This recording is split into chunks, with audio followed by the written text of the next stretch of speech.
Capítulo 8 del Bodhikariya-Vatara, la concentración. De este modo, habiendo desarrollado la diligencia, es necesario que el espíritu permanezca concentrado, pues el hombre distraído cae entre los caminos de las emociones perturbadoras. En la soledad del cuerpo y del espíritu no surgen las distracciones. Por ello se debe abandonar el mundo y desechar completamente las conceptualizaciones. No se abandona al mundo a causa del apego familiar y por el deseo de los bienes materiales. Por esto mismo, debo abandonar completamente todo eso y seguir la conducta de los sabios. Habiendo visto que las emociones perturbadoras son vencidas por la visión suprema, Vipassana o Lobthong, propiciada por la perfecta calma mental, Shamatha o Shiné, lo primero es procurar la calma mental que se realiza con la certidumbre gozosa del desapego del mundo.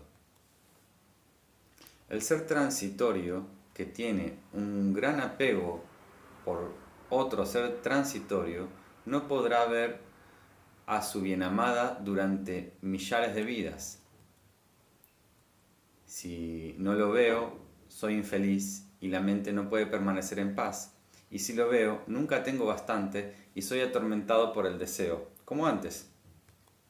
Si permanezco apegado a los seres, se oscurece completamente la perfecta verdad última de todas las cosas. Mi renuncia al mundo es destruida y finalmente vuelvo a ser torturado por el sufrimiento. Puesto el espíritu solamente en esas cosas, esta vida transcurrirá sin sentido. Aunque el Dharma es inmutable, seré destruido por el apego a mis amigos y familiares, mis apegos transitorios. Si mi conducta es igual a la de los seres inmaduros, también lo será mi destino, y ciertamente iré a parar en los reinos inferiores. Pero si, por fortuna, no me conduzco igual que ellos, ¿qué sentido tiene poner mi confianza en los seres mundanos? En un instante se hacen mis amigos y al siguiente instante se convierten en mis enemigos, puesto que se disgustan incluso en situaciones felices. Es difícil complacer a tales seres.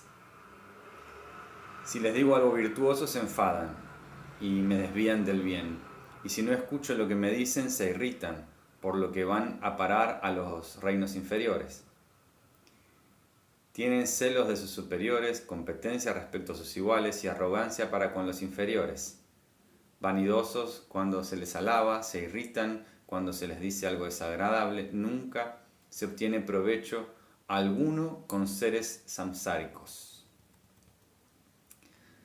Si te asocias con seres ordinarios, es seguro que nunca obtendrás provecho alguno, sino que perderás el tiempo como los niños, ufanándote de lo tuyo, despreciando a los otros y hablando de goces de la vida. Por esto, relacionarse con los demás de esta manera solamente trae miseria, puesto que ellos no me pueden aportar beneficio alguno, tampoco yo a ellos. He de huir lejos de los seres mundanos. Si me los encuentro debo complacerlos, pero no intimar con ellos. He de limitarme a ser correcto sin más. Tal como la abeja que toma la miel de las flores, debo cultivar solo lo que es bueno para el Dharma y permanecer indiferente, como si nunca los hubiese visto antes. Si poseo riquezas, honores y me regocijo mucho por ello, alimentando así mi propia importancia, experimentaré miedo en el momento de la muerte. Por eso, sea cual sea el objeto al que la mente confusa se apega, todo eso que se ha atesorado se convierte en el sufrimiento 1000 veces mayor. El que es hábil no se debe apegar, pues el apego trae el miedo. Habiéndolo entendido perfectamente, los que son firmes rechazan las cosas de esta índole. Aunque resulte que pueda tener muchas riquezas, fama y celebridad, por muchas riquezas y renombre que haya adquirido, cuando llegue la muerte no podré llevarme nada. ¿Por qué regocijarme cuando me alaban si otros me desprecian? ¿Por qué disgustarme cuando me desprecian si otros me alaban? Si incluso el victorioso no pudo complacer las múltiples aspiraciones de los seres, ¿qué necesidad de mencionar a un ser inferior como yo? Por esto, quiero abandonar la intención de relacionarme con los seres mundanos. Desprecian a los que no tienen dinero y hablan mal de los que lo tienen. Difícil asociarse con seres de tal naturaleza, tan difíciles de alegrar. Ha sido dicho por los Tathagatas que no se debe establecer amistad con los seres mundanos, sea quienes sean, pues estos seres pueriles no buscan más que su propio interés, por lo que nunca son felices. ¿Cuándo podré habitar en los bosques, junto a los animales, los pájaros y los árboles, que no me dicen nada desagradable y están felices con mi compañía? ¿He de vivir al pie de un gran árbol, en una cueva o en algún templo vacío, no mirar nunca atrás y cultivar el desapego? ¿Cuándo podré habitar, al fin, en un lugar que no considere mío, amplio y vacío, en el que pueda conducirme sin apego? ¿Cuándo llegará el momento de vivir sin miedo, con un bol de mendicante y las pocas cosas necesarias, llevando ropas deshechas por todos y sin tener que esconder este cuerpo? Instalado en un cementerio, ¿cuándo entenderé que mi cuerpo y los esqueletos de los otros están por igual en el camino de la destrucción? Entonces, a causa del olor de mi mismo cuerpo, incluso las raposas evitarán mi proximidad. Así, de este modo, es como acabaré. Aunque este cuerpo aparece como algo único, la carne y los huesos carecen de mutua dependencia, y del mismo modo que los amigos y los demás seres queridos serán separados y destruidos. He nacido solo y también solo moriré. Este aspecto del sufrimiento no puede ser redimido por otro. ¿Para qué sirven entonces los amigos que me obstaculizan la práctica? Del mismo modo que los que están de camino se detienen en un lugar, asimismo los que se encuentran en el camino de las existencias se detienen en esta vida. Mientras todos están afligidos por las causas del mundo, hasta que este cuerpo sea llevado por los 4 porteadores sepultureros, yo me iré al bosque. Sin amigos y sin rencor, mi cuerpo, en gozosa soledad, dado ya por muerto, cuando esto suceda, no habrá lamentos. Al no haber nadie cerca de mí que me perturbe con sus lamentos, nadie me distraerá de la presencia del Buda. Por eso debo vivir solo conmigo mismo, feliz y tranquilo, y con pocas dificultades, en un bosquecillo muy hermoso y alegre, en el que pueda apaciguar todas las distracciones. Abandonado todo otro pensamiento con el espíritu concentrado, debo esforzarme a fin de controlar hasta lograr el estado de la ecuanimidad. Los deseos ocasionan un montón de males, tanto en este mundo como en el siguiente. En este somos matados, esclavizados, mutilados, y en el siguiente realizamos los infiernos. A causa de mis muchos requerimientos, ideas, idas y venidas inferiores entre rufianes y alcahuetas en busca de mujeres para mi satisfacción, no he evitado las negatividades ni la mala reputación. Por querer satisfacer esta necesidad carnal me he instalado, sin embargo, en el temor. Si me entrego completamente a ella, ¿dónde encontraré el estado de supremo gozo? Si no son otra cosa que esqueletos, sin identidad ni autonomía, ¿por qué me siento tan seducido y completamente obsesionado por las mujeres en lugar de irme más allá de esta miseria? Entonces, cuando me encontraba con su rostro cubierto por un velo, lo primero que hacía era intentar levantárselo, tirar de él, y aunque no fuera la primera vez que era desvelada, ella bajaba siempre púdicamente los ojos. Pero ahora, ¿por qué quiero huir perturbado por las emociones al ver su rostro desvelado por los buitres? Tanto como la protegía antes de la mirada de los demás, fuese quienes fuesen, ¿por qué ahora no la protejo de la gran codicia de los que se la comen? Ahora, viendo este montón de carne que están comiendo los buitres y los pájaros, me doy cuenta de que he ofrecido adornos, sándalo y guirnalda de flores a la comida de otros. Si me asusto al ver sus esqueletos, aunque no se muevan, ¿por qué no me dan miedo estos cadáveres antes, cuando eran zombies, que se movían por unos pocos impulsos? Si deseo esto cuando está cubierto, ¿por qué no lo deseo cuando no lo está? Puesto que no tengo necesidad de ello, ¿por qué abrazar cuando está cubierto? Si la saliva y los excrementos ambos surgen exclusivamente de la comida, ¿por qué me gusta su saliva y no sus excrementos? No encuentro ningún placer sexual en un cojín de algodón suave al tacto, pero lleno de deseo, confundido, me entrego a lo impuro sin pensar en el desagradable olor que desprende. La gente lujuriosa, perversa y obcecada dice que no puede acostarse solo con algodón, aunque sea suave al tacto. Al contrario, solo pensarlo, esto les produce irritación. Si no me siento atraído por lo que es impuro, entonces, ¿por qué abrazar las partes de otros cuerpos que son jaulas de huesos conectados por músculos pegados con el barro de la carne?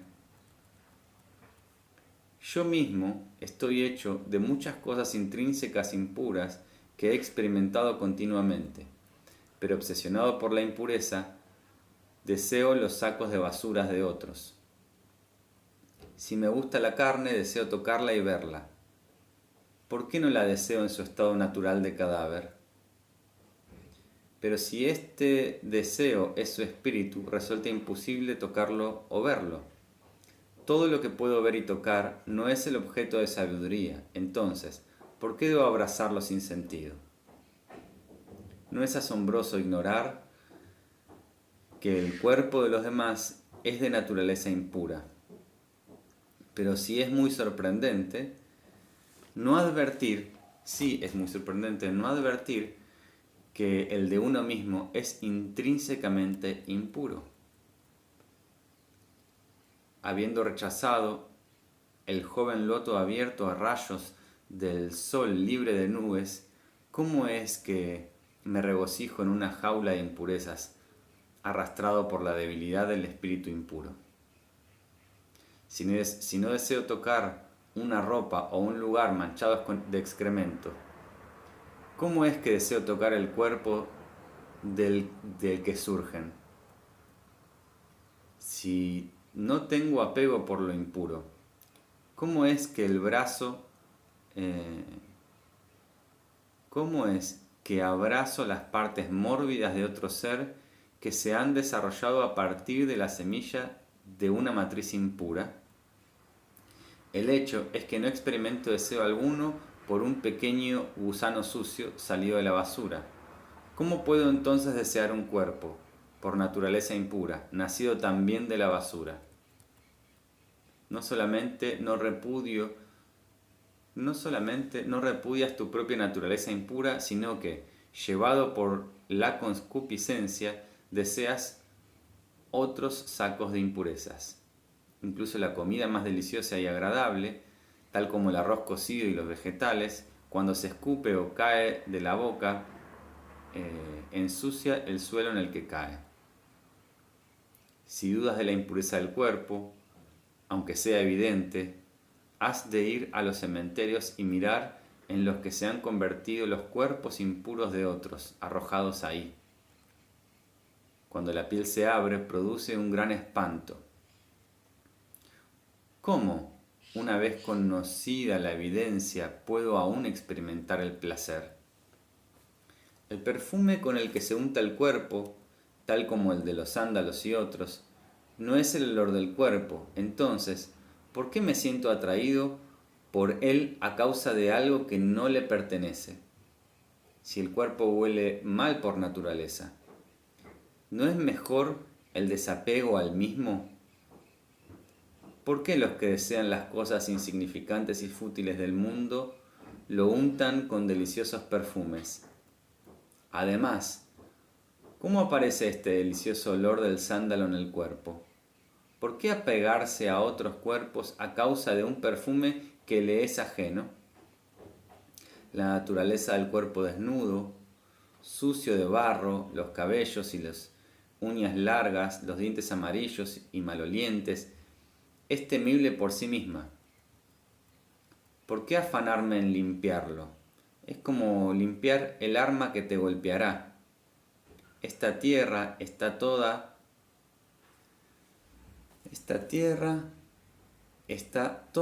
llena de locos que se agitan y empeñan en confundirse. Al ver solo esqueletos en los cementerios, la mente se aleja.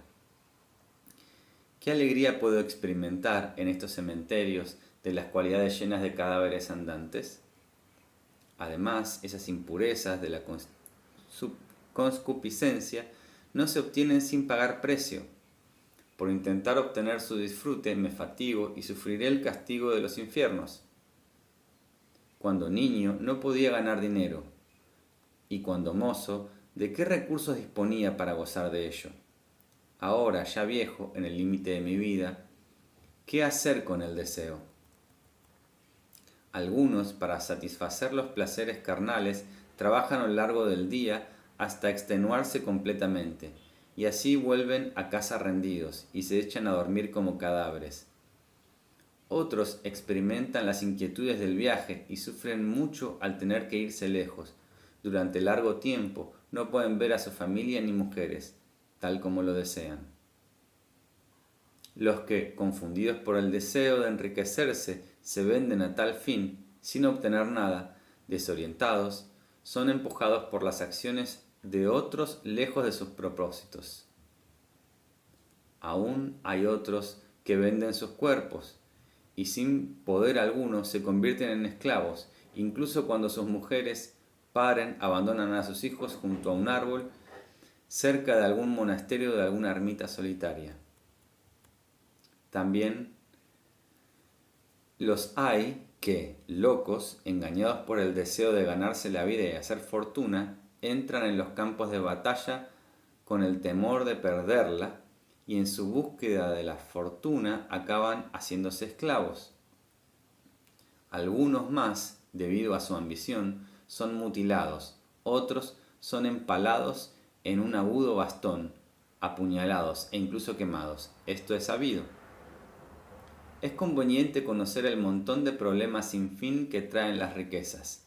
Se vive atormentado por las ganancias, el ahorro y las pérdidas, y por el apego a las mismas se pierde la oportunidad de liberarse del sufrimiento de las existencias. Todos esos, esclavos del deseo, experimentan mucho sufrimiento y algún pequeño alivio, pues tal como los animales de Tiro pueden comer de vez en cuando un poco de hierba. A causa de este pequeño y vulgar provecho que incluso los animales de Tiro pueden obtener, afligido por mis acciones, pierdo esta rara oportunidad del perfecto nacimiento humano con sus libertades y adquisiciones. Ciertamente, lo que se desea será destruido, y caeremos entonces en los infiernos. Sin embargo, las fatigas y dificultades que surgen durante el tiempo empleado en obtener la budeidad no son grandes. Las dificultades para obtener el estado de Buda, para los que se aplican en el camino de la iluminación, son una millonésima parte de las que experimentan los que están poseídos por el deseo, que soportan grandes sufrimientos sin conseguir ni siquiera la iluminación. Conviene contemplar los sufrimientos en los infiernos y demás reinos de existencia.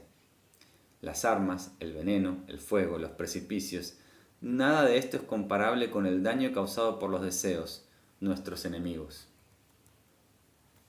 Así, escarmentado por el deseo, experimentaré la alegría de vivir en lugares solitarios, en la paz de los bosques vacíos, de querellas y emociones perturbadoras. Los que son afortunados gozan de bellas casas grandes de piedras planas, oreadas por el olor del sándalo a la luz de la luna, y se pasean con la brisa de los bosques silenciosos y apacibles, pensando en la manera de beneficiar a los demás. Residen, tanto como quieren, en casas vacías, al pie de los árboles y en grutas, y por haber abandonado el sufrimiento de tener que apropiarse o retener algo, sea lo que sea, viven a su aire, muy relajados. Viven independientes, libres de deseos y ataduras con todos los seres.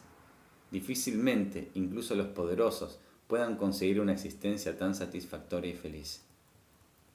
De esta manera, reflexionando sobre las cualidades de la soledad, apaciguan completamente los pensamientos y meditan en el espíritu iluminado. En primer lugar, me esforzaré en meditar sobre la igualdad de uno mismo y los demás, puesto que todos deseamos la felicidad y rechazamos el sufrimiento. Protegeré por igual a todos los seres.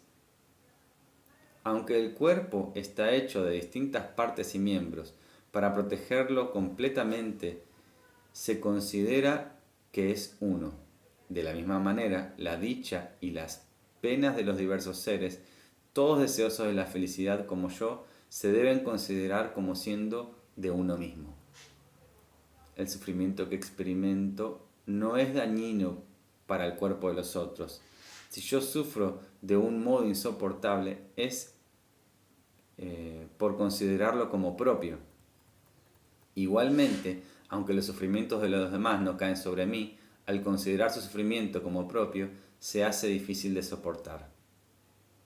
He de aliviar el sufrimiento de los demás seres. Al fin y al cabo, es sufrimiento, lo mismo que el mío, y debo beneficiar a los demás seres, porque son seres sensibles, lo mismo que yo. Desde el momento en que yo y el otro, ambos, deseamos por igual la felicidad, ¿por qué me esfuerzo especialmente en lograr solo mi propia felicidad? De la misma manera que ambos, tanto el otro como yo, no deseamos el sufrimiento, ¿qué hay de especial en mí? ¿Por qué me protejo yo a mí y no al otro? Sin embargo, ¿por qué protegerles si su sufrimiento no me causa daño alguno? Y si es así, ¿por qué me protejo del sufrimiento por venir que aún no me daña? Existe la idea y el pensamiento erróneos de atribuirnos la experiencia por venir, pero el que muere y el que nace, uno y otro, son radicalmente distintos. Sin duda alguna, cuando hay sufrimiento nos protegemos del mismo, pero el sufrimiento del pie no es el de la mano. ¿Por qué lo protege entonces el pie a la mano? Aunque quizás este ejemplo no sea el apropiado, esto sucede a causa del apego a mi persona, y a que no es cierto para mí ni para los otros, debo poder abandonar ese apego. Se dice que el continuo mental y los agregados son tan ilusorios como un rosario o un ejército. Si no hay quien lo sufra, entonces, ¿quién puede llegar a controlarlo? No hay propietario del sufrimiento, y si no hay manera de distinguirlo en sí mismo, ¿por qué doy aquí por sentado que he de eliminarlo? ¿Por qué de combatir el sufrimiento? Lo dicen todos sin discusión: si el sufrimiento debe ser apartado, que lo sea para todos, y si no debe serlo, que no sea para nadie, tampoco para mí. Puesto que la compasión trae gran sufrimiento, ¿por qué insistir en desarrollarla? Pero si considero el sufrimiento de los seres, ¿cómo arrendarme ante el gran sufrimiento de la compasión? Si el sufrimiento de muchos se extingue con el sufrimiento de uno, dotados de amor compasivo, tomarán para sí mismo el sufrimiento propio y el ajeno. Aunque el Bodhisattva, su Puya Chandra, hermosa flor de luna, sabía el daño que el rey le haría para salvar a numerosos desgraciados, no delató a nadie y asumió el sufrimiento de todos. Así, habiendo habituado a la mente al continuo mental, a complacerse en aliviar el sufrimiento de los demás, tal como un pato silvestre se sumerge en el lago de los lotos, el Bodhisattva entra sin temor en el más profundo de los infiernos. Si liberar a los seres es el motivo del océano de la alegría, ¿cómo no me puede parecer insuficiente desear solo mi propia liberación? No me consideraré un prodigio ni me sentiré orgulloso por hacer el bien a los demás, y no esperaré recompensa alguna, pues únicamente el beneficio de los demás es la causa de mi completa alegría. Por eso, tal como me protejo de lo desagradable, por minúsculo que sea, llevado por el espíritu de la compasión, he de proteger así a los demás como a mí mismo. Por la fuerza de la costumbre, aunque carezco de sustancia o base propia, identifico la noción del yo con las gotas de esperma y de sangre provenientes de otros, de mis padres. Entonces, ¿cómo es que no considero el cuerpo de los otros tanto como el mío? Puesto que no me es difícil ver que mi cuerpo también es proveniente de otros. Habiendo entendido los defectos del amor propio y el océano de las cualidades del amor altruista, abandonaré completamente el apego y me entregaré a los demás.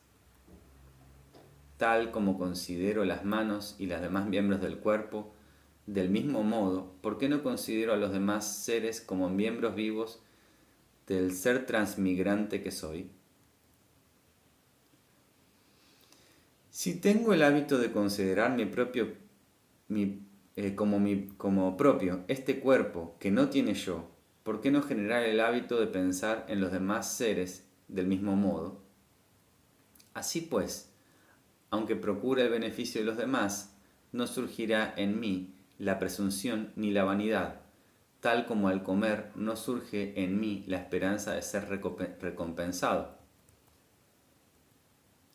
Por eso, tal como me protejo de lo desagradable, por más nimio que sea, debo familiarizarme con el espíritu de la compasión que protege a los seres transmigrantes. De este modo, el protector Avalokiteshvara, llevado por su compasión, consagró incluso su nombre para liberar de los miedos del samsara a los seres transmigrantes. No tengo que evitar lo que es difícil. Por la fuerza de la costumbre, incluso aquello que es tan solo con escuchar su nombre me hacía temblar, eso mismo ahora no me causa ninguna inquietud. Así, quien quiera que desea obtener rápidamente protección para sí mismo y para los demás debe practicar el sagrado secreto de combinarse a uno mismo por los demás. Debido al apego que tengo a mi cuerpo, hasta el menor peligro me inspira miedo. Si el miedo nace del apego a este cuerpo, ¿por qué no lo rechazo como enemigo que es? Por el deseo de encontrar la manera de aliviar el hambre, la sed, las enfermedades del cuerpo, acecho a los pájaros, peces y demás animales para matarlos. Al fin de obtener provecho y servidores al precio que sea, incluso soy capaz de matar a mi padre y a mi madre y robar las ofrendas hechas en las 3 supremas joyas. De este modo acabaré quemándome en los infiernos más profundos. ¿Qué hombre sabio querría proteger y venerar su propio cuerpo? ¿No lo despreciaría más bien? ¿No lo miraría como a un enemigo? Si lo doy, ¿qué quedará de mí? Así, por el egoísmo, se entra en el camino de los demonios. Si me lo quedo, ¿qué podré dar? Así, por el deseo de beneficiar a los demás, se adquieren cualidades de los dioses. Si perjudico a otros por mí, seré atormentado en los infiernos. pero si me sacrifico por los demás, obtendré lo mejor de todo.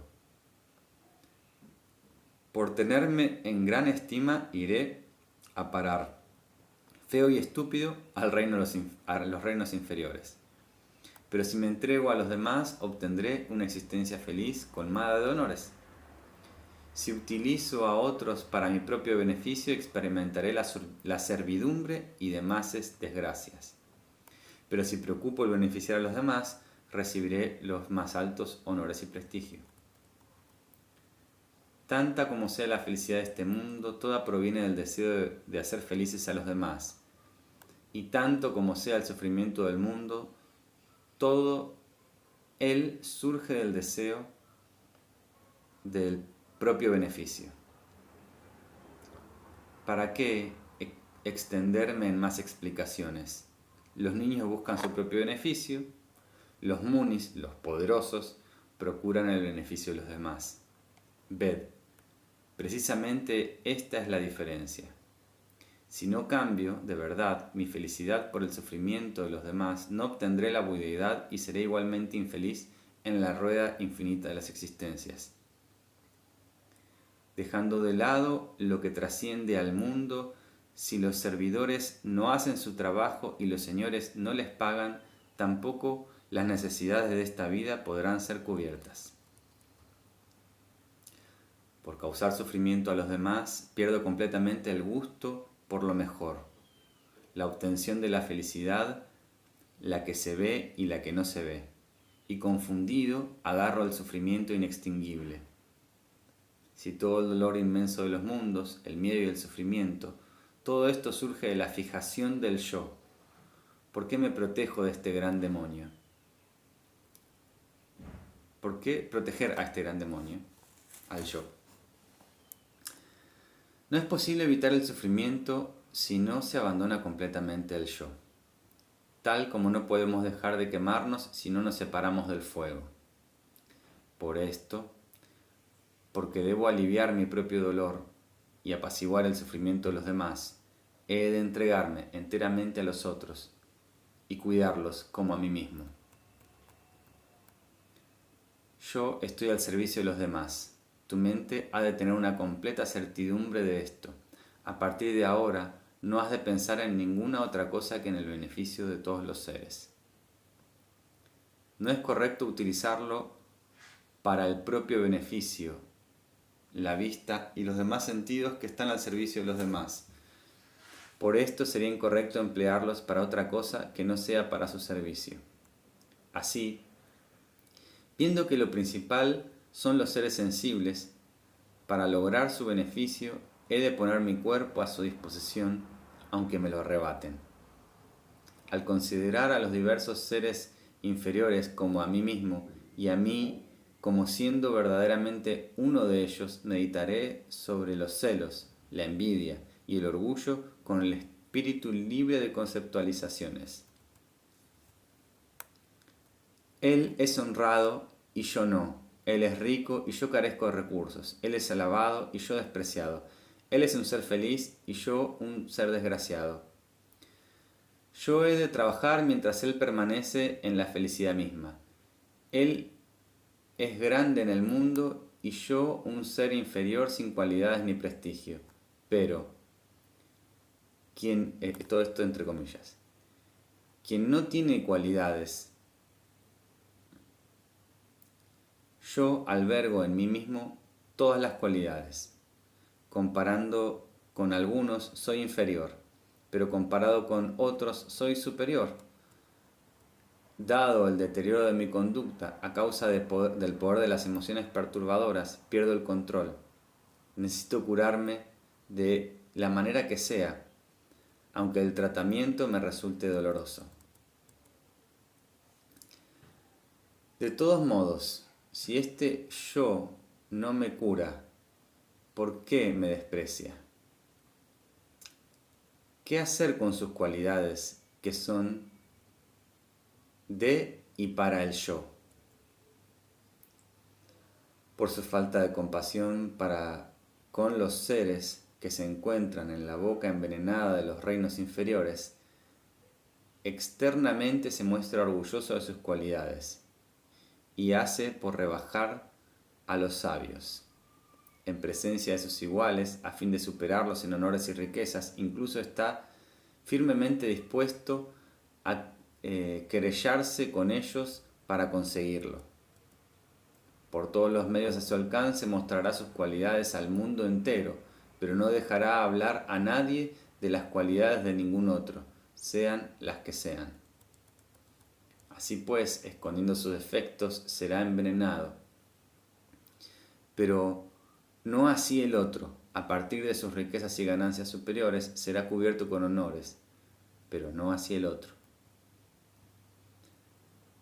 Durante largo tiempo ha esperado ver con regocijo cómo el otro caía en lo incorrecto y era escarnecido a su vez, objeto de burla para todo el mundo. He aquí al que, llevado por las emociones perturbadoras, quiso competir conmigo, pero ¿es o no es igual a mí en estudios, inteligencia, educación, rango o riqueza? Así, al escuchar sus cualidades proclamadas por otros, se le erizan los pelos del placer y goza de la más completa satisfacción. Incluso si el otro tiene alguna posesión o riqueza, si trabaja para él, le dará justo lo necesario para sobrevivir y le arrebatará lo que queda. He de quebrantar su felicidad para hacerle pagar el daño que me ha hecho siempre. Por causa, acá está dando como varios ejemplos de trabajo sobre la envidia, la arrogancia y el orgullo, reflexionar sobre esto y da ejemplos de pensamientos de este tipo. Por causa suya he sido perjudicado cientos de veces en los ciclos de existencia. Aunque tu mente ha pasado innumerables kalpas, cientos de miles de años, haciendo y deseando su propio beneficio, causándote por ello grandes fatigas, tú solo has obtenido sufrimiento.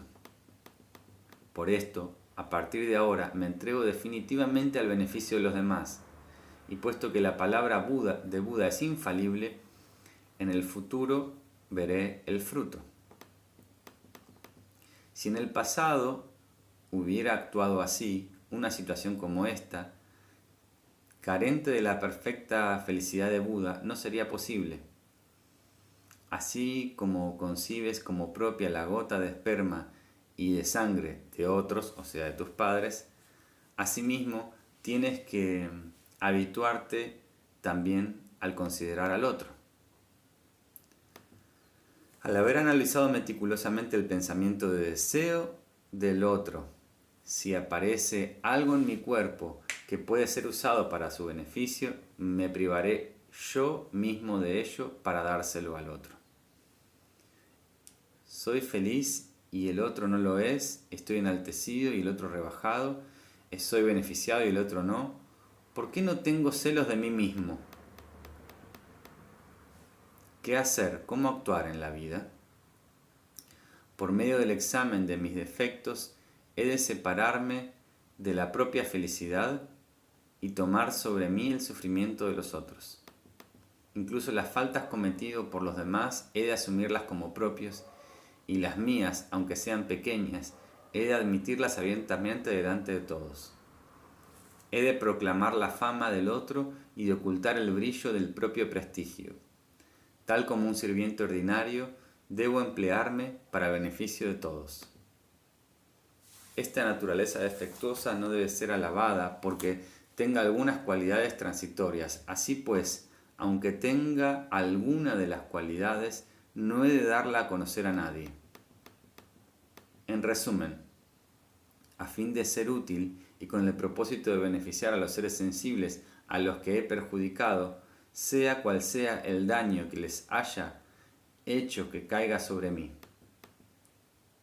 Debo dejar a un lado las maneras violentas y no ser arrogante. He de actuar como una recién casada, modesta, tímida y con discreción.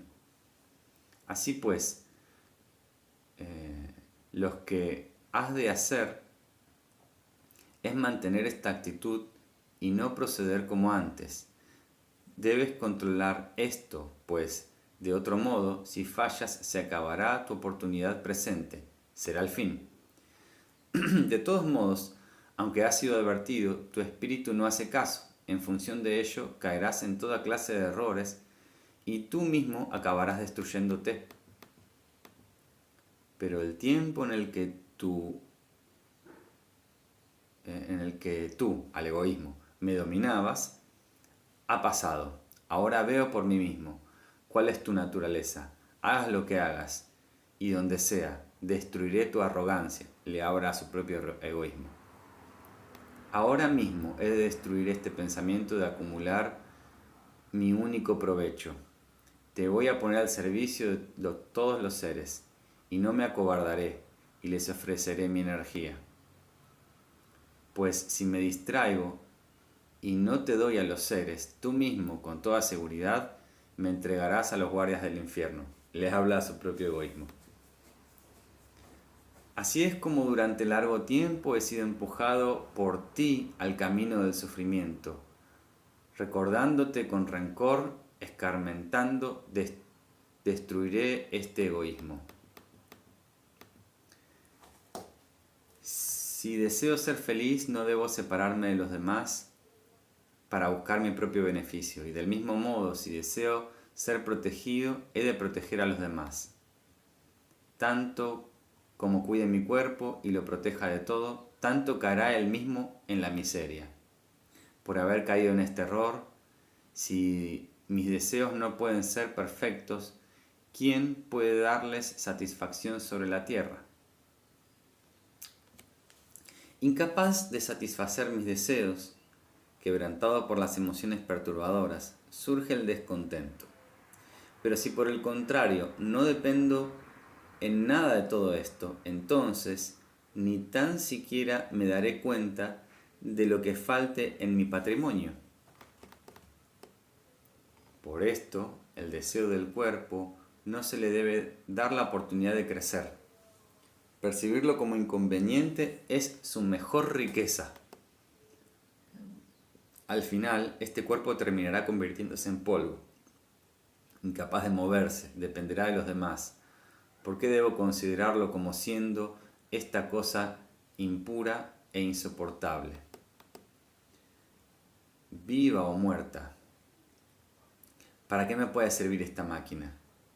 ¿En qué diferencia de un montón de cualquier que otra cosa?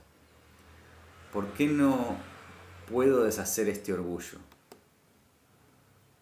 Por cuidar del cuerpo se cultiva el sufrimiento sin sentido alguno.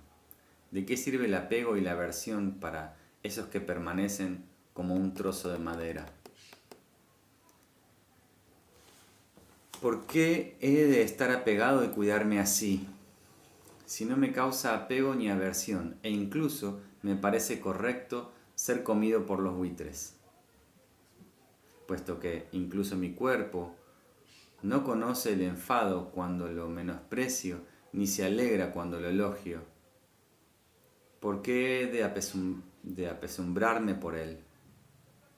Pero, en el caso de este cuerpo, y yo somos hermanos y le deseo lo mejor, todos los seres aman su propio cuerpo, siendo así, ¿cómo es que no me regocijo con el deseo de lo mejor para su cuerpo? Para beneficiar a los seres he de entregar a este cuerpo, libre de todo apego, aunque son muchas mis faltas y debo experimentar sus consecuencias.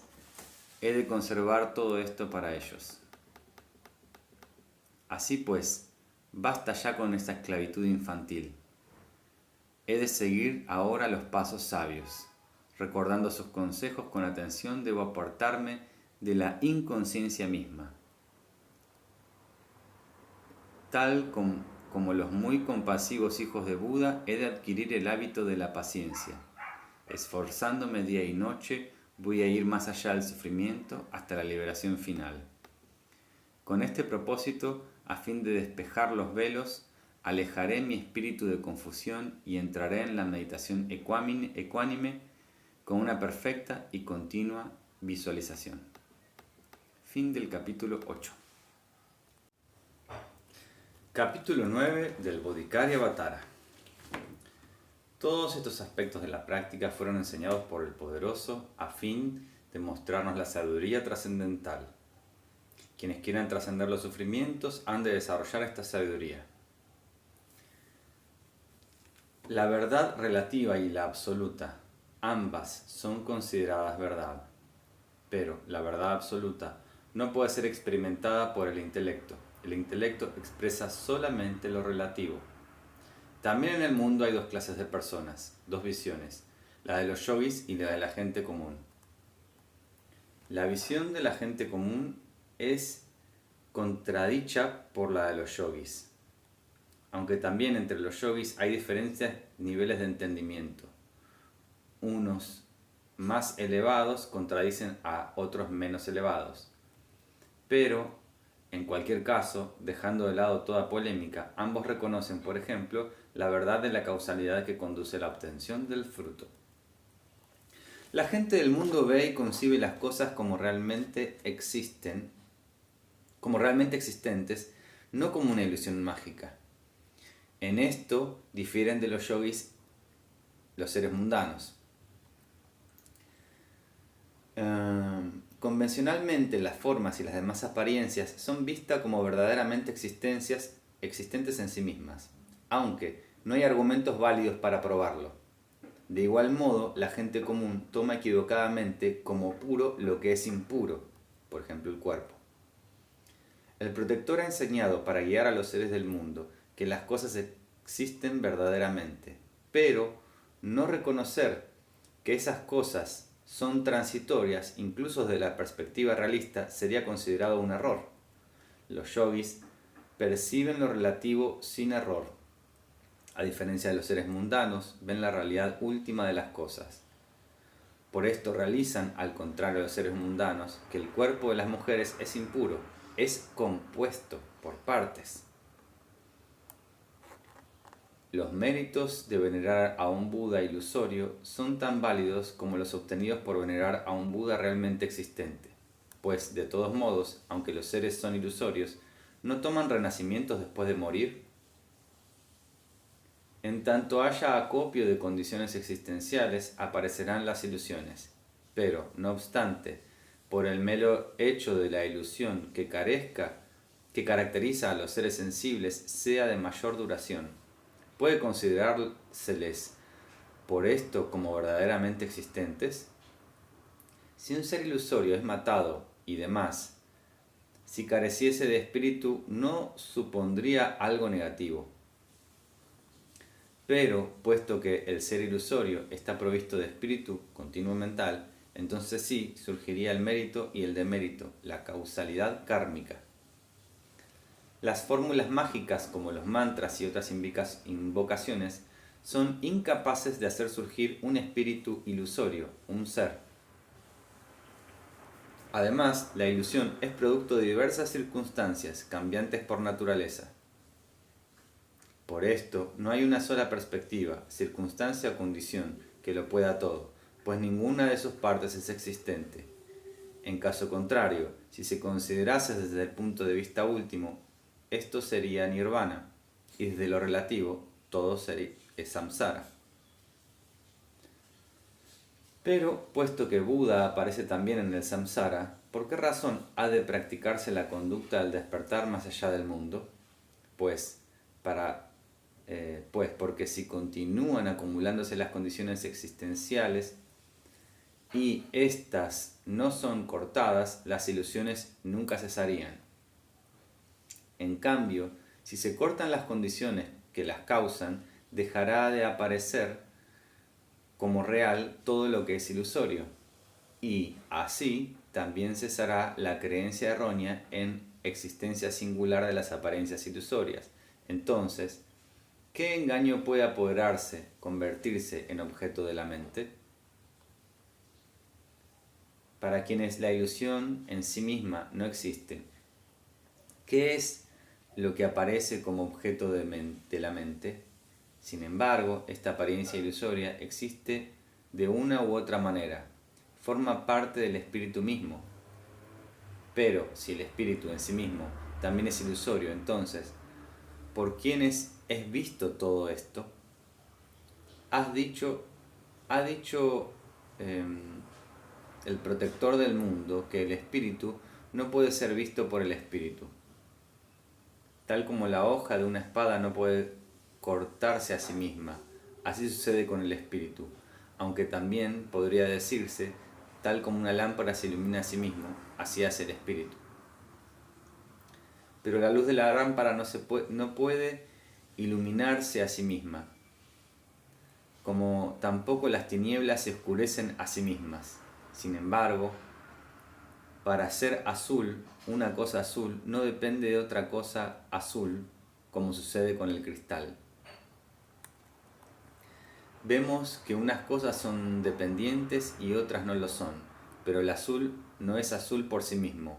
Uno o algo no se hace por sí mismo. La afirmación de que una lámpara se ilumina es dicha por la conciencia que lo percibe, pero cuando se dice que el intelecto se ilumina a sí mismo, ¿por qué o por quién es percibido esto? Puesto que no es visto por nadie, decir que la mente es luminosa o no es como hablar de la apariencia de la hija de una mujer estéril, o sea, un imposible. Pero si no hay autoconciencia, ¿cómo puede surgir la memoria consciente? La memoria aparece por la relación con la experiencia anterior, tal como experimentar el dolor producido por el veneno de una serpiente, recordaremos entonces su mordedura, karma. Entonces, si bajo determinadas condiciones puede verse la mente de otros, también ha de poder verse la propia. Pero no es así, pues aunque por acción de una poderosa medicina aplicada a los ojos puedan verse las jarras y los objetos, no por ello pueden verse los propios ojos, ni el ungüento mágico que los ha curado. Aquí no se trata de negar lo que se ve, escucha o perciba. Aquí se refuta el concepto de la verdad intrínseca de las cosas, error que es la causa del sufrimiento.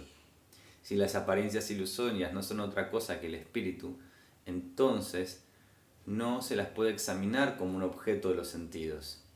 Si se dice que no son otra cosa que el espíritu, es que no son materiales, y si se las considera como siendo otra cosa realmente existentes, entonces sé que no son el espíritu.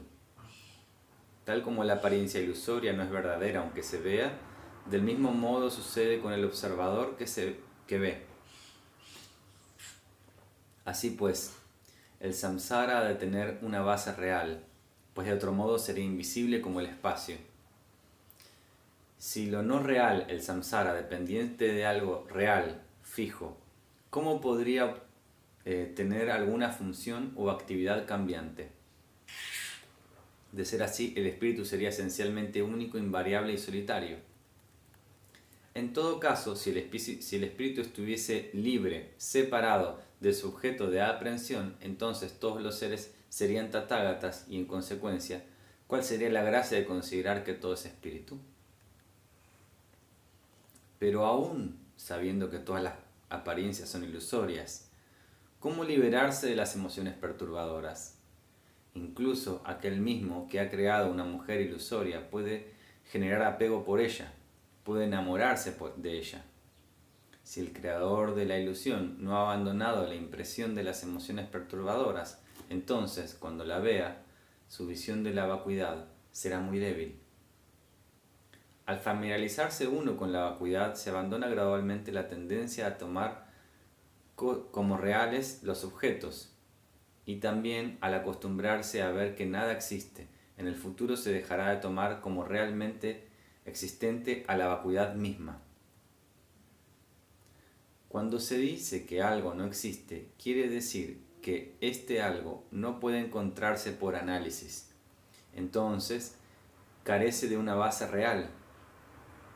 ¿Cómo puede aparecer ante la mente? Si ante la mente no aparece ni lo existente ni lo no existente, entonces, pues puesto que no hay ninguna otra cosa libre de referencia, la mente se pacifica perfecta y totalmente.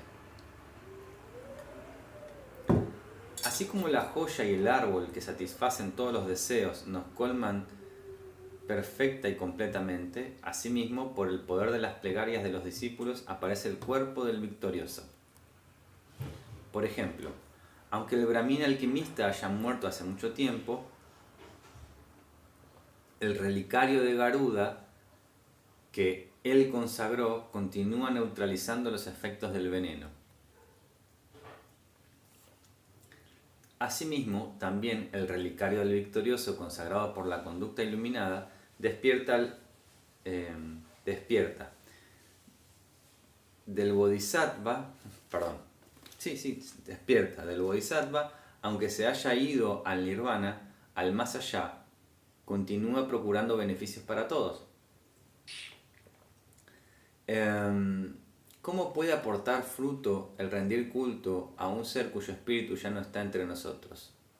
Al respecto, ha sido enseñado que es exactamente lo mismo que esté presente o que haya pasado al más allá. Por ejemplo, según las escrituras, que se rinda culto a un Buda ilusorio o a uno verdadero, finalmente conlleva al mismo resultado. Por la visión de las cuatro nobles verdades se produce la liberación. Entonces, ¿por qué se ha de contemplar la vacuidad? Pues porque, según las escrituras, se ha dicho que no hay otro camino para obtener la iluminación. En todo caso, el Mahayana no ha sido probado, lo mismo que vuestros sutras. Sin embargo, estos son auténticos para ambos. Así pues, no fueron establecidos primeramente con anterioridad por vosotros como auténticos. Las razones que os introducen a creer en lo vuestro también se aplican al Mahayana, pero si una cosa se considerase verdad porque dos la afirman, los Vedas y demás también serían verdad. Se dice que el gran vehículo es discutido, pero vuestras escrituras son discutidas por los no budistas e incluso por algunas otras escuelas budistas. Siendo así, también vosotros deberíais abandonar vuestra escuela. Aunque la raíz de la enseñanza se encuentra en la vida monástica, no obstante, los mismos monjes plenamente ordenados que creen en la realidad exterior tienen difícil establecerse en el nirvana. Si por el abandono de las emociones perturbadoras se obtuviese el nirvana, esta debería manifestarse inmediatamente, pero aún en los que consideramos libres de emociones perturbadoras, puede verse que están bajo los efectos del poder del karma. En el momento en que se corta la causa original de la existencia, la liberación es segura. Pero, aunque esta sed de existir esté libre de emociones perturbadoras, ¿quién no nos dice que esta es una forma más de confusión e ignorancia? El deseo de existir coemerge con la sensación y los que han abandonado las emociones perturbadoras, los arhats, aún tienen sensaciones. Su espíritu, ligado por la aprehensión de las mismas, aún permanecerá apegado a algunas conceptualizaciones. En el espíritu que no ha realizado la vacuidad, las emociones perturbadoras que habían cesado volverán a surgir de nuevo, y así no pueden permanecer en absorción meditativa libre de percepciones. Por esto es necesario meditar en la vacuidad.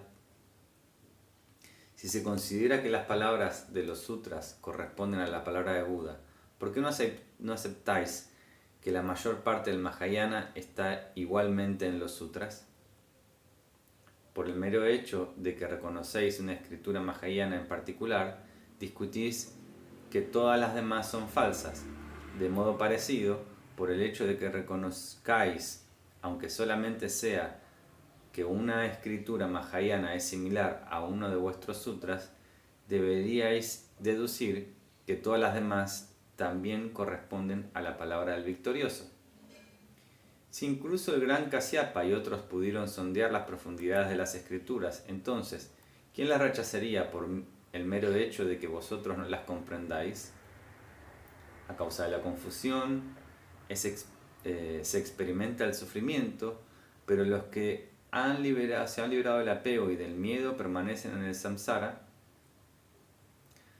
para cumplir el beneficio de los demás. Tal es el fruto de la realización de la vacuidad.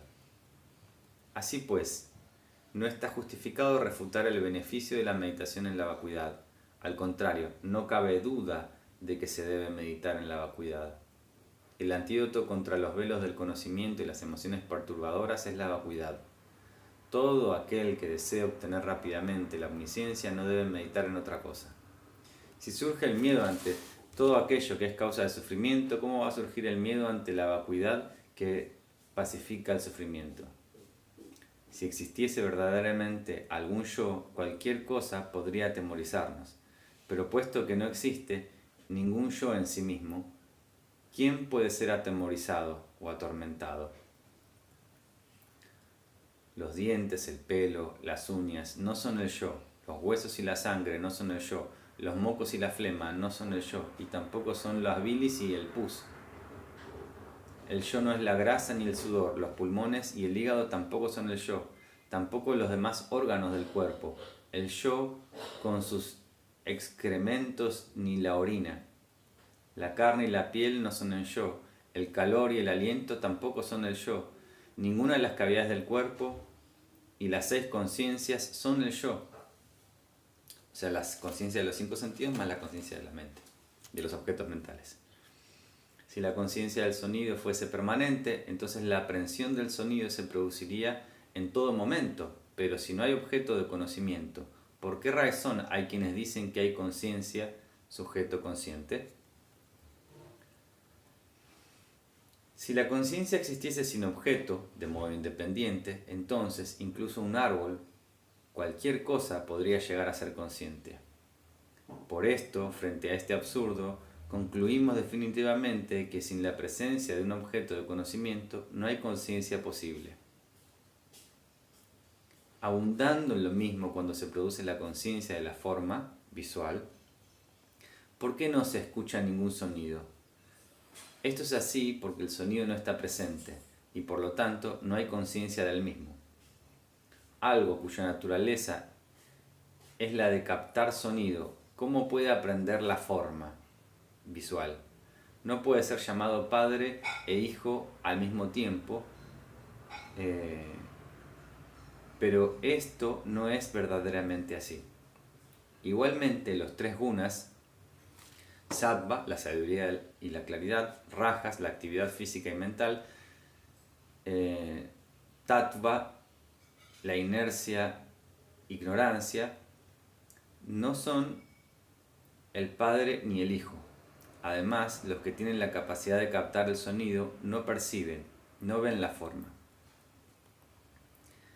Tal como el brahmin que cambia de postura es visto de otra manera y por lo tanto es transitorio, pues no permanece estable.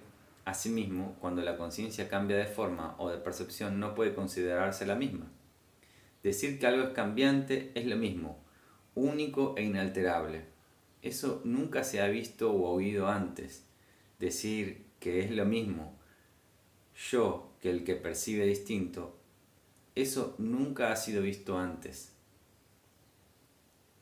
Si algo cambia de forma, decimos que carece de verdadera naturaleza propia.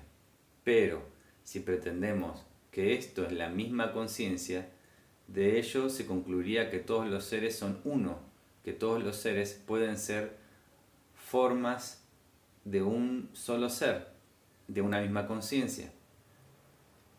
Además, lo animado y lo inanimado serían uno de igual naturaleza. De ser así, las particularidades de cada uno nos inducirían a error. Lo que no tiene espíritu no tiene yo, pues es inerte, inanimado, como un vaso u otros objetos. Pero si se considerase que la materia es consciente porque contiene o está unida al espíritu, esto supone que al separarse o quedarse sin conciencia es definitivamente destruida. Por otra parte, si se considera que el yo es inmutable, ¿cómo puede ser afectado por el espíritu? Del mismo modo, el espacio inconsciente inactivo también podría ser considerado un yo. En el caso en el que yo no existiese, no habría manera de relacionar la causa con el efecto, el fruto. Entonces, nos habríamos de preguntar quién, una vez muerto, experimentará el resultado kármico de sus actos. En este caso, la acción y el fruto, el sujeto que pone la causa y el que la experimenta, tienen soportes distintos, y ya que esto es reconocido por ambos, ¿no es inútil debatirlo? Es imposible ver juntos al individuo que ha cometido la acción, que ha puesto la causa, y al que experimenta su fruto, su resultado. No obstante, ha sido enseñado que el sujeto causal y el que experimenta el efecto tienen como base el mismo continuo mental. El espíritu del pasado y el del futuro no son el yo, no tienen entidad porque no existen. Ahora bien, si el espíritu actual fuese el yo, entonces, cuando éste muriese, también dejaría de existir su espíritu. Por ejemplo, si se corta el tronco de un banano en varios trozos, no queda nada. En sí mismo, si los distintos aspectos del yo son analizados exhaustivamente, la verdad es que tampoco se encuentra nada. Si los seres son no existentes, ¿hacia quién se debe sentir compasión? Hacia todos los que decimos confundidos porque se empeñan en lograr un resultado. Hacia todos los que, llevados por un análisis erróneo, se comprometen en el camino del resultado. Si los seres no existen, ¿de quién es el fruto? ¿Quién experimenta el resultado? Aunque esto es verdad, a fin de alivio del sufrimiento que acompaña a los que siguen el camino de la acción ilusoria, no debe rechazar esta confusión en cuanto a los resultados. La confusión del yo aumenta por el orgullo, causa de sufrimiento. Por esto, aunque se piensa que no se puede evitar contrarrestar, si se quiere, el remedio supremo es meditar en el no yo. Si el cuerpo no es las piernas ni las pantorrillas, si ni las caderas ni la cintura son el cuerpo, si el vientre y la espalda tampoco son el cuerpo, ni tampoco lo son el pecho y los hombros, si las costillas, las manos no son el cuerpo, si las axilas y la nuca no son el cuerpo, y tampoco lo son los órganos internos, ni la cabeza ni la garganta, entonces, ¿qué es el cuerpo? Si el cuerpo se encuentra en todas partes y en cada uno de los miembros y direcciones, quiere decir que en todas partes reside en cada una de esas partes del cuerpo, cada una de esas partes del cuerpo. Pero el cuerpo en sí, ¿dónde reside? Si el mismo residiese en todas partes del cuerpo, tal como las manos, entonces habría tantos cuerpos como manos y demás miembros hay. Si el cuerpo no existiese en el exterior ni en el interior, ¿cómo puede existir en las manos o en otra parte cualquiera? Si no fuese otra cosa que las manos y los demás miembros, entonces, ¿cómo podría existir esto? Así, el cuerpo no existe, pero llevados por la confusión respecto a las manos y las demás partes, aparece la idea de un cuerpo, tal como en la mente de un hombre puede aparecer la figura de una persona a partir de un montón de piedras. Mientras se reúnan las condiciones adecuadas, ese montón de piedras aparecerá como siendo un cuerpo de un hombre. Asimismo, mientras existan las manos y demás partes, se percibirá un cuerpo. Visto así, ¿qué es la mano sino un conjunto de dedos? Y estos mismos un conjunto de nudillos, y cada uno de ellos una coyuntura de partes. Cada parte se divide en partículas, y cada partícula se divide en tantas como direcciones hay, y las direcciones desprovistas de partes son como el espacio. Así pues, no existe partícula alguna. Consecuentemente, quien en su sano juicio se apegaría a una forma que es como un sueño, puesto que el cuerpo no existe. ¿Cómo distinguir a un hombre de una mujer? Si existe verdaderamente el sufrimiento, ¿por qué no le hace daño al gozo? Si la felicidad existe, ¿por qué las cosas deliciosas no alegran a los que experimentan daño y sufrimiento? Si una u otra sensación, placer o dolor no es experimentada porque la otra es más intensa, ¿cómo puede existir una sensación que no se manifiesta por sí misma?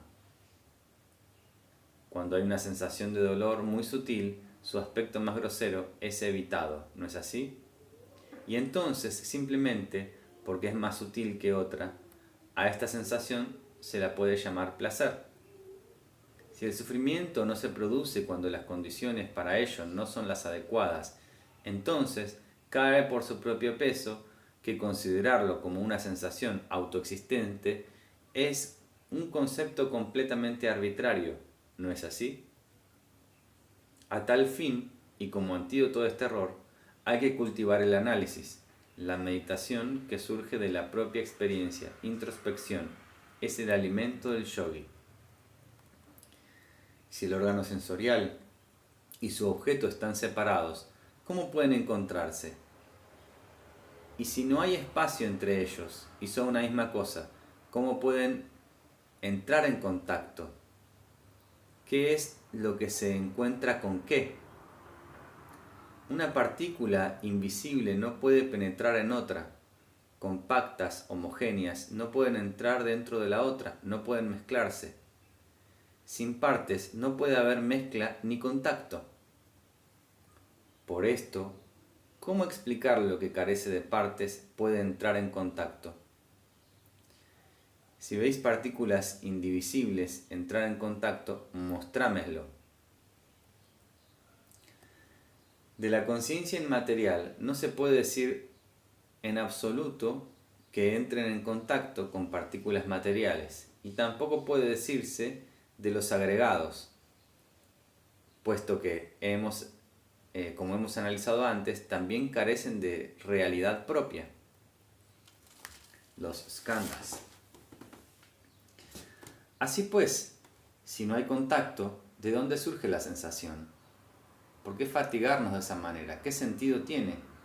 ¿De dónde viene el daño y a dónde va? Puesto que la sensación y quien la experimentan carecen de toda existencia, entonces, reconociendo este estado de las cosas, ¿por qué no nos desembarazamos del deseo de existir? Todo lo que veo y también lo que toco, por su misma naturaleza, es como un sueño, una ilusión. Las sensaciones no son percibidas por la mente porque ambas surgen simultáneamente. Aunque se guarde la memoria de las sensaciones pasadas y ulteriores, estas no son experimentadas en el presente. La sensación no se experimenta a sí misma por sí misma ni tampoco es experimentada por otros. Si las sensaciones dependen de que haya alguien para experimentarlas, se concluye que éstas no existen por sí mismas. De igual modo, porque los agregados carecen de yo, de identidad propia, estos no pueden hacer daño. Si la mente no se encuentra en las facultades de los sentidos, ni tampoco de otra manera concreta o inmediata, el espíritu tampoco será encontrado en el interior del cuerpo, ni en el exterior del cuerpo, ni en ningún otro lado.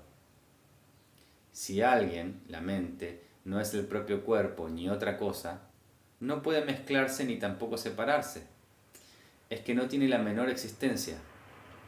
Por esto, la naturaleza de los seres es el nirvana, está más allá del sufrimiento. Si la conciencia que percibe el objeto es anterior a éste, ¿de dónde surge la conciencia? Si la conciencia y su objeto de conocimiento son simultáneos, ¿de dónde surge la conciencia? Y también, si la conciencia es posterior a su objeto de conocimiento, entonces, ¿de dónde surge o nace la conciencia? De este modo se realiza que no hay fenómeno, ningún dharma, y que tenga realmente nacimiento. Si todo lo que es relativo carece de existencia, entonces, ¿cómo pueden existir dos verdades? Además, si todos son conjeturas espurias, ¿cómo pueden los seres ir más allá del sufrimiento al nirvana? Así pues, esto debe ser la imaginación de otros y no a mi propio entendimiento de la verdad. Si éste no es certificado por una intelección directa, la conceptualización nunca es válida. Los pensamientos y el pensador, ambos son mutuamente dependientes. Todo análisis se plantea sobre la base común de su completa interdependencia. Si alguien hace el análisis, es analizado a su vez. Este último también habría de ser, y así sucesivamente, sin fin. Pero, por haber analizado el objeto de análisis, el sujeto que analiza realiza que también él carece de base, y puesto que carece de base, no nace verdaderamente. A esto también se lo llama nirvana. Ahí está. Hay quienes dicen que ambas verdades, la conciencia y el objeto, son ciertas, pero esto es muy difícil de mantener. Si la conciencia que percibe el objeto es considerada realmente existente, ¿en qué nos podemos basar para probar la existencia de una conciencia misma? Por otra parte, la conciencia es realizada en función del objeto, pero ¿en qué basar la existencia del objeto de conocimiento? De este modo, puesto que existen por mutua dependencia, ambas carecen también de existencia propia. Lo que parece que está explicando acá es que si la conciencia, el mundo fenoménico, los objetos, no existen si no hay una conciencia que las perciba, y la conciencia no existe sino en referencia a un objeto, dice que se forman ilusoriamente como si fuesen dos ramas que se apoyan una sobre otra y generan como un efecto de existencia, pero una se apoya en otra. Esta no existe por sí misma, esta no existe por sí misma, las dos juntas crean una ilusión. Ilusión de pirámide, pero nunca hay pirámide, son dos ramas. Si bien es cierto que no hay hijo sin padre, pues de otro modo, ¿de dónde va a surgir su hijo? Tampoco puede haber padre sin hijo. Al mismo tiempo, la conciencia y el objeto ambos carecen de existencia propia. Así como el germen que nace de la semilla nos permite realizar la existencia misma de la semilla, ¿por qué la conciencia que surge del objeto de conocimiento no nos va a permitir realizar la existencia de éste? Si uno puede deducir la existencia de una semilla por medio de una conciencia ajena al germen, contemplando, ¿en qué se basa la existencia misma de la conciencia que percibe el objeto de conocimiento? A veces los seres mundanos perciben directamente la suma de factores que configuran algo. Por ejemplo, una flor de loto está hecha de pétalos, tallo y demás, de modo que se ve con toda claridad que surge de diversos factores. ¿Quién es el autor de esta diversidad de causas? Estas provienen a su vez de diversidad de causas anteriores. ¿Y cómo es que de una causa puede nacer un efecto? Pues por el poder mismo de las causas anteriores. Si los seres tienen su origen en un creador, decimos en un momento que entendéis por creador. Si no es otra cosa que los elementos, ¿por qué fatigarse discutiendo por un simple nombre? Además, los múltiples elementos, tales como la tierra y los demás elementos, agua, fuego, aire, inertes en nada divinos, caminamos sobre ellos y son impuros. Así pues, no son nada en absoluto un Dios creador. Tampoco hay un Dios o creador afín al espacio, pues este es inerte y tampoco hay yo. Como ya hemos demostrado antes, ya que un creador es inconcebible, ¿por qué empeñarnos en darle nombre a algo inconcebible? ¿Qué es lo que se acepta convencionalmente como producido por este creador? El yo, el alma, la tierra, esas cosas. O un Dios creador como Ishvara, esencialmente inmutable, pero el hecho de que la conciencia surge del objeto de conocimiento. Y desde tiempo sin principio, la felicidad y la infelicidad surgen del karma. Decidme, ¿quién puede crear todo esto? Si la causa no tiene principio, ¿cómo atribuirle un origen a un efecto? Si este creador no depende de nada, entonces, ¿por qué no actúa siempre? Y si no hay nada que no haya sido creado por él, ¿de dónde va? ¿De dónde viene? ¿De qué depende él mismo? ¿De dónde viene él mismo y de qué depende él mismo? Si la creación, para mí en esta parte está tratando de conceptualizar algo que está más allá de la mente. Si la creación se considera dependiente, su causa sería un conjunto de condiciones y no un Dios creador. Si se producen esas condiciones, no hay poder que pueda impedir su nacimiento, y si éstas no se dan, nada puede nacer. Si este hacedor crea algo sin desearlo, es que está bajo el poder de otro, pero si actúa guiado por el deseo, es que es dependiente del mismo. Así pues, ¿dónde está el poderoso hacedor? Algunos dicen que hay partículas permanentes, cosas que antes ya hemos refutado. Los Shamkyas sostienen que la causa principal de los seres es algo elemental permanente. Dicen que los tres gunas llamados virtud, felicidad, equilibrio, movimiento, inercia, cuando actúan en armonía, son las cualidades de la sustancia primordial, y también se dice con toda claridad que su desequilibrio da origen a los seres transmigrantes. Es absurdo atribuir tres naturalezas a una cosa que se considera indivisible. Del mismo modo, las cualidades de esta sustancia primordial no existen propiamente, pues cada una de ellas tienen también tres aspectos. Si no existen estas cualidades, los sonidos y las demás también están muy lejos de existir verdaderamente.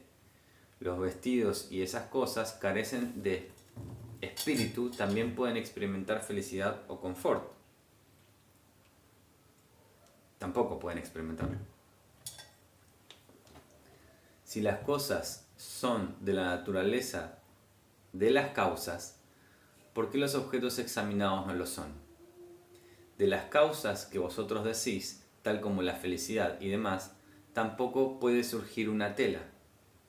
O sea, de los tres gunas no puede surgir materia. Suponiendo que la felicidad o el placer puedan provenir de una tela agradable, entonces, cuando no hay tal vestido o tela, tampoco hay felicidad ni placer. Aunque haya quienes consideran que estas cualidades de la felicidad y demás son permanentes, eso nunca ha sido percibido. Si la felicidad y demás cualidades de los gunas fuesen claras y verdaderamente existentes, ¿por qué la experiencia de sentirlas no es constante? Asimismo, si decís que porque se hace imperceptible, ¿cómo una cosa puede ser imperceptible, sutil y burda y manifiesta al mismo tiempo? Si lo sutil proviene de haber abandonado lo burdo, entonces lo sutil y lo burdo son intrínsecamente transitorios, impermanentes. ¿Por qué no aceptás que todas las cosas son transitorias en sí mismas? Si no considerás que la felicidad no reside en otra cosa que en la percepción de la corriente de los sentidos, la transitoriedad de la felicidad se hace evidente. Y, en tal caso, de que afirméis de que la nada no puede hacer nada, entonces nada puede existir. Está siendo contestatario a varios puntos de vista de la época. Aunque no aceptáis el nacimiento de fenómenos inexistentes, pues consideráis que la existencia por sí mismo, pues consideráis que existen por sí mismos, entonces habríais de aceptar que si el efecto reside o se encuentra en la misma causa, el comer y la comida al comer la comida, comeríamos excrementos. Por el mismo precio que un vestido de algodón, podríamos comprar y llevar un vestido de semillas. Si bien la gente del mundo en su confusión no lo ve, los que conocen la verdad, en cambio, lo ven así. Aunque esta conciencia de la existencia per se, inherente, es también la percepción común de los seres mundanos, ¿por qué no la ven cumplida? Si los seres mundanos no tienen una percepción correcta de la realidad, tampoco pueden tener una visión clara de la verdad. Si no consideráis válidas las percepciones correctas a causa de ello, ¿no serán engañados vuestras apariencias engañosas? Por esto mismo, la meditación sobre la vacuidad no será aceptada como válida por vosotros. Sin haber entrado en contacto con el objeto a examinar, no es posible captar la no existencia de éste. Si su existencia es falsa, también lo es, evidentemente, su inexistencia. Por ejemplo, al soñar la muerte de un hijo, el pensamiento que concibe su ausencia impide completamente poder concebirlo vivo, existente, pero también esta, su existencia, es falsa, es ilusoria. Por esto, después de haberlo examinado cabalmente de este modo, se ve que no puede haber nada que exista sin causa y también que no existe nada debido solo a condiciones circunstanciales, sean individuales o colectivas. Nada viene de otra cosa o lugar, nada reside, nada se ve. Entre que los seres confundidos toman como verdad o ilusión, ¿qué diferencia hay? Tanto los que aparecen de una ilusión mágica como lo que surge de causas, hay que preguntarse de dónde viene y examinar a dónde va. ¿Cómo podemos considerarnos realmente existente a este fenómeno artificial que, tal como un reflejo, es visto cuando una circunstancia lo propicia y deja de existir cuando la misma desaparece? Como el fuego con combustible. Respecto a lo que existe, ¿qué necesidad tiene de una causa?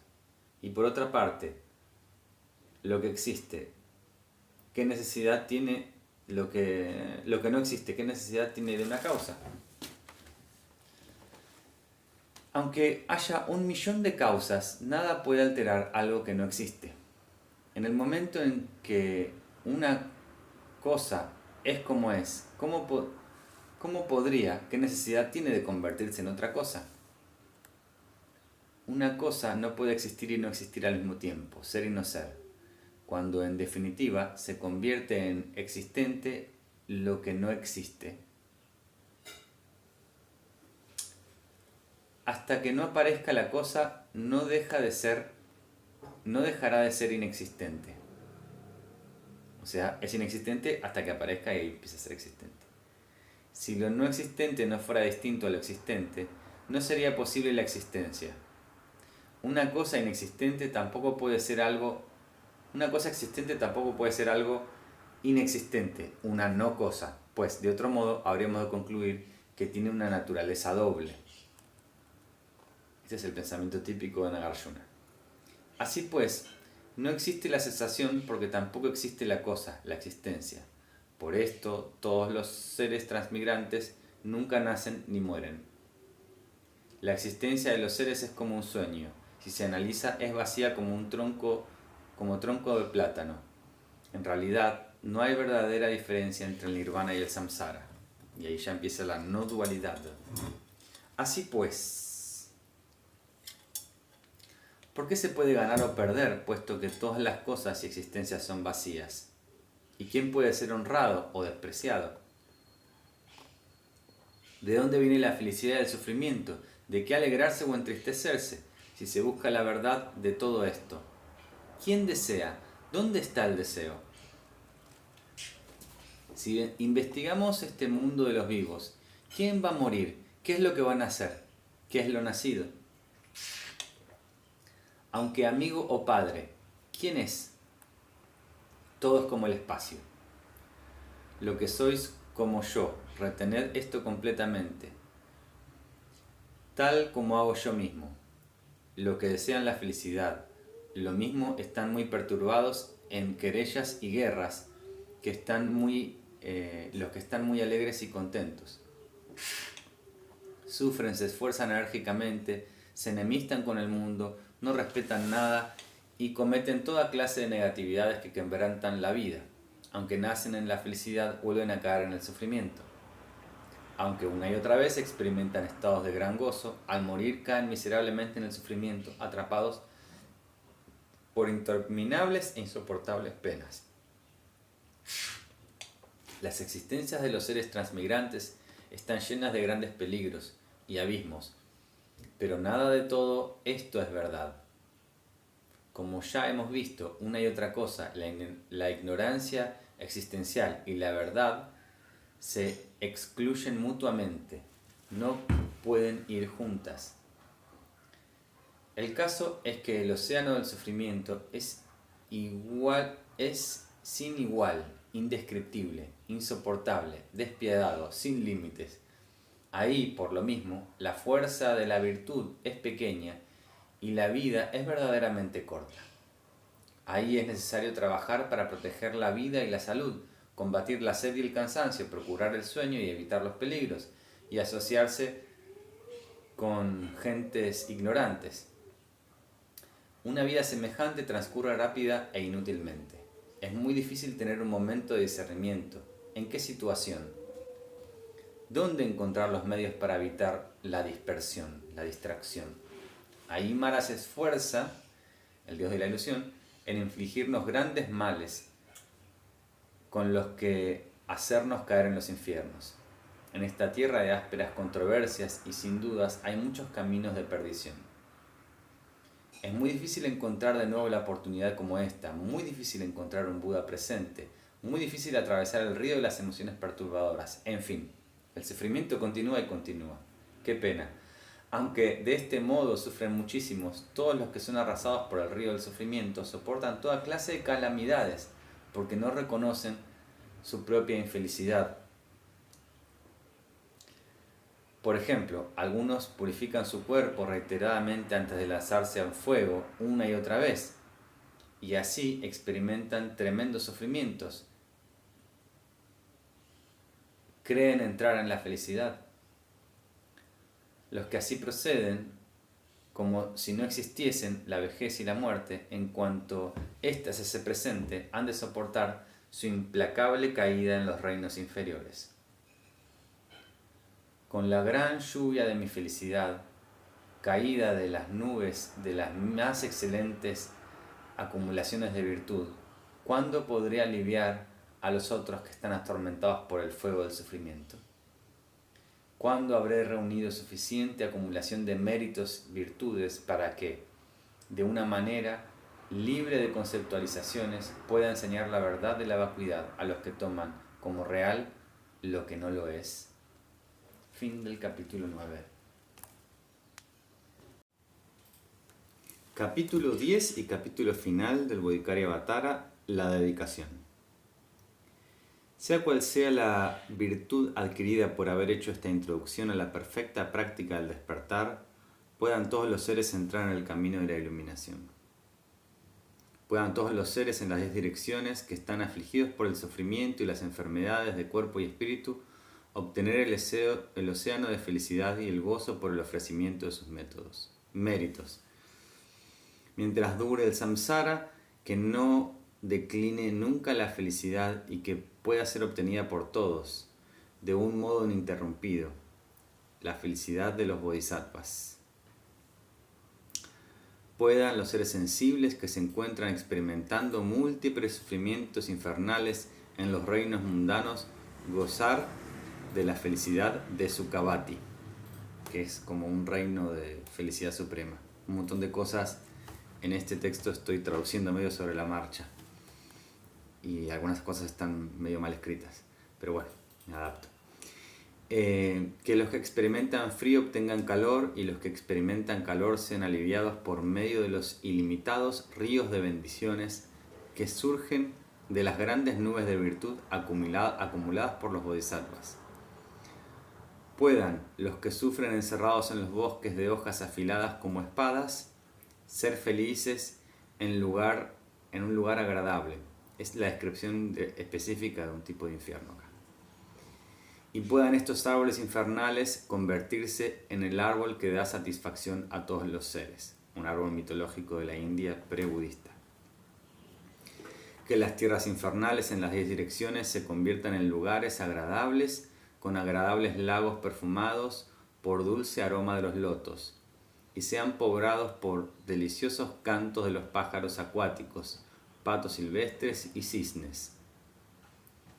Que las montañas de carbón abrasador se conviertan en montañas de joyas, que el suelo de brasas se convierta en una base de cristal pulido, que la montaña de los sufrimientos infernales se convierta en una montaña de ofrendas y palacios celestiales llenos de yugatas, de budas. Desde ahora puedan las lluvias de lava, piedras ardientes y armas convertirse en lluvias de flores, y puedan la multitud que se enfrenta con toda clase de armas jugar lanzándose flores. Por la fuerza de mi virtud pueda obtener cuerpos divinos todos aquellos que han caído en los profundos de los ríos del ácido y fuego que corren por sus huesos hasta la médula. La carne completamente abierta mostrando el color rosáceo del interior de los huesos. Que puedan encontrarse todos ellos junto a las diosas bajo una lluvia de etéreas flores. ¿Por qué hay aquí, en la tierra, crueles esbirros de llama, del dios de la muerte, cuervos y buitres? Pueda el poderoso pensamiento del más sublime y noble poder de Buda generar felicidad y alegría al disolver las tinieblas de los que están aterrorizados, y al levantar la mirada, viendo al radiante Vajrapani, que sería el guardaespaldas de Buda, que reside en el centro del cielo, por la fuerza de este perfecto gozo, puedan ser espontáneamente liberados de las negatividades que los acompañan y hallarse en su presencia. Y así, habiéndolo visto, pueda extinguirse en un suspiro el flujo y reflujo del fuego y la lava de los infiernos, al caer una lluvia de flores y aguas perfumadas. Y en un momento, por el poder de esta visión de Padampani, que no sé quién es, el bodhisattva que sostiene una flor en la mano, Chenrezig, que es el bodhisattva de la compasión, que los espíritus infernales puedan experimentar la más plena felicidad. Amigos, los que estáis asustados, venid aquí rápidamente ante la presencia del siempre joven Manjushri, el representante de la juvenil sabiduría de Buda, fuente del espíritu iluminado y del amor compasivo que protege perfectamente a todos los seres, quien, por el fuego de su intrepidez, dispersa y corta los miedos, y por la fuerza de su gozo libera todo el sufrimiento. Miradle en su palacio de múltiples y cautivadores pisos, en el que resuenan los melodiosos cánticos y alabanzas de miles de diosas que proclaman su virtud. Cientos de coronas de diosas son ofrecidas, se inclinan a sus pies de loto, y una lluvia de nubes de flores caen sobre su cabeza, los ojos húmedos de compasión. Así, al haber visto de este modo a Manjushri, puedan los seres infernales gritar de alegría. Por ello, por la virtud misma de haber visto caer de esa nube de felicidad tal lluvia de frescas, perfumadas y dulces cualidades de Samantabhadra y demás bodhisattvas, libres de velos, puedan los seres infernales al fin ser realmente felices. Puedan los animales estar libres del miedo de comerse los unos a los otros. Puedan los yidyams, los espíritus hambrientos, ser felices como las gentes del continente del norte, Dramiknyeng. Pueden ser satisfechos los yidyaks yakshas sería. Acá lo dice yintax, pero son yakshas. Por los ríos de leche que caen de las manos del poderoso y noble Chenresi y bañarse siempre en su frescor. Los que están ciegos puedan ver formas, los sordos escuchar siempre sonidos, tal como Mahadevi, madre de Buda. Puedan las mujeres encinta dar a luz sin dolor. Puedan los desnudos encontrar ropa, los que pasan hambre encontrar comida, puedan los sedientos encontrar agua y puedan obtener las más deliciosas bebidas. Puedan los pobres obtener riquezas, puedan los afligidos y apesumbrados obtener gozo y los desamparados constante alivio y prosperidad. Los que están enfermos, tantos como sean, puedan librarse rápidamente de su enfermedad y puedan estos seres no experimentar nunca más enfermedad alguna. Puedan los aterrorizados ser libres del miedo, los prisioneros ser liberados de sus ataduras, los débiles ser dotados de fuerza y el espíritu de la mutua amistad reinar entre ellos. Puedan todos los viajeros ser felices en las latitudes y en cualquiera de las direcciones en las que vayan, puedan cumplir sin esfuerzo el propósito de su viaje. Puedan todos los que viajan en bote y barco realizar sus designios y habiendo regresado fácilmente la ribera puedan regocijarse con sus familias. Puedan los viajeros errantes dejar los caminos miserables y habiendo encontrado el camino sin miedo, libre de ladrones y tigres, puedan llegar fácilmente, felices y sin fatiga. Puedan los que se han quedado sin camino en lugares salvajes y terribles, niños, ancianos, desprotegidos, perturbados mentales y los muy locos ser protegidos por las divinidades. Puedan ser siempre liberados de la falta de libertad y estar dotados de confianza, sabiduría trascendental y bondad, teniendo comida y mejor conducta, puedan permanecer siempre perfectamente atentos a lo largo de sus vidas. Puedan tener riquezas tan inagotables como los tesoros de todo palacio, y puedan, sin disputas ni daño, gozar de ellas libremente. Puedan los seres de poca luz ellos mismos obtener un gran esplendor, y los que experimentan la dificultad de ser deformes puedan conseguir excelentes y bellas formas. Puedan las mujeres del mundo, todas ellas, renacer en estado masculino, y los humildes obtener la más noble grandeza exenta de todo orgullo, capaz de subyugar incluso a los orgullosos. Que por mis propios méritos todos los seres sin excepción, tras haber abandonado todas las negatividades, practiquen siempre la virtud. Puedan no aportarse el espíritu iluminado, practicar la conducta de los bodhisattvas y, guiados perfectamente por los budas, puedan abandonar las acciones dañinas. Puedan todos los seres sensibles tener una larga e inconmensurable vida y vivir siempre felices, sin escuchar ni tan siquiera el nombre de la muerte. Pueda llenar las 10 direcciones con jardines del árbol que satisface los deseos, poblado de los budas y los hijos de los budas, los bodhisattvas, que proclaman el melodioso dharma. Puedan las tierras en toda su extensión convertirse en una superficie sin pedregales, lisa como el lapislázuli y blanda como la palma de la mano. Puedan muchos bodhisattvas residir entre la multitud que se encuentra en la rueda de las existencias, convirtiéndose en el más singular y sobresaliente adorno de las mismas. Pueda ser escuchado ininterrumpidamente por todos los que tienen cuerpo el sonido del Dharma llenando el espacio con el canto de los pájaros, el rumor de los bosques y toda la radiante luz del sol. Todos ellos, los budas y los hijos y los venerables maestros de los seres, puedan encontrarse con ilimitadas nubes de ofrendas. Quieran los dioses, quiera el cielo, traer la lluvia en el momento oportuno, pueda la cosecha ser abundante, quiera el rey actuar de acuerdo con el Dharma y también puedan prosperar las gentes del mundo. Que las medicinas sean eficaces, que los que recitan mantras realicen su práctica y que puedan las dakinis, caníbales y demás estar dotados con el espíritu de la gran compasión. Que ningún ser sensible sea miserable ni negativo, que no sean atemorizados ni desdeñados, y que ninguno de ellos se sienta infeliz.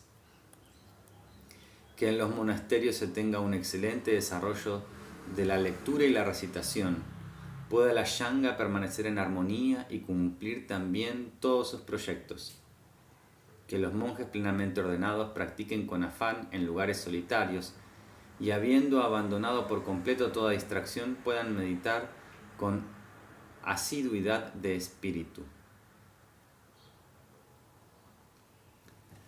Que las monjas plenamente ordenadas estén bien provistas, abandonen las querellas y dejen de dañarse. Igualmente, todos los que han sido ordenados puedan no deteriorar su moralidad. Por haberse arrepentido de sus faltas morales, puedan eliminar para siempre las negatividades y habiendo obtenido un feliz renacimiento, puedan no mancillar su conducta espiritual. Que los sabios sean honrados y que también reciban donativos y su continuo mental perfectamente puro pueda ser celebrado en todas direcciones. Puedan los seres no experimentar el sufrimiento de los reinos de la existencia inferior, no tener nunca dificultades en la práctica y con un cuerpo superior al de los dioses puedan realizar rápidamente la budeidad. Puedan todos los seres muchas veces hacer ofrenda a todos los Budas y por la inconcebible felicidad de Buda puedan estar dotados con una constante felicidad, con el espíritu preclaro de beneficiar a los seres, puedan los bodhisattvas cumplir su intención y por la gracia del pensamiento del protector puedan satisfacer a todos. De igual modo, puedan los Budas para sí mismos y los Shravakas, los oyentes, ser también felices. Por la bondad de Manjushri y hasta que obtenga la tierra de la perfecta alegría, la primera tierra, pueda obtener la ordenación y permanecer atento durante todas las vidas. Que pueda obtener los medios de substancia y mantenerme con una comida simple y en todas mis vidas pueda encontrar un lugar apacible, solitario, dotado con todo lo necesario. Cuando desee ver o incluso hacer alguna pregunta sutil, pueda ver sin ninguna dificultad al protector Manjushri en persona, él mismo. A fin de cumplir el beneficio de todos los seres sensibles en las 10 direcciones del espacio hasta sus confines, pueda mi práctica cotidiana, modo de vida, ser tan excelente como la de Manjushri. Durante tanto tiempo como habiten los seres en el espacio, sea cuanto sea, pueda también yo permanecer en las existencias para liberarlos del sufrimiento.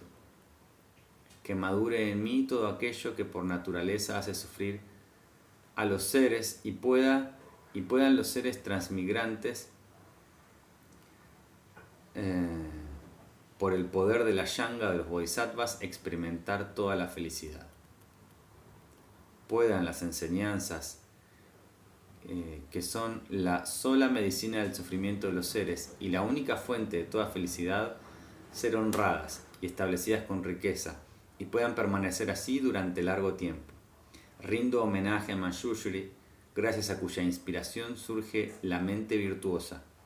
Y también rindo homenaje a la virtud de los amigos espirituales, por medio de cuya bondad es propagada la mente virtuosa. Aquí concluye el Bodhicharyavatara, la entrada en la práctica del espíritu del despertar, compuesto por Acharya Shantideva.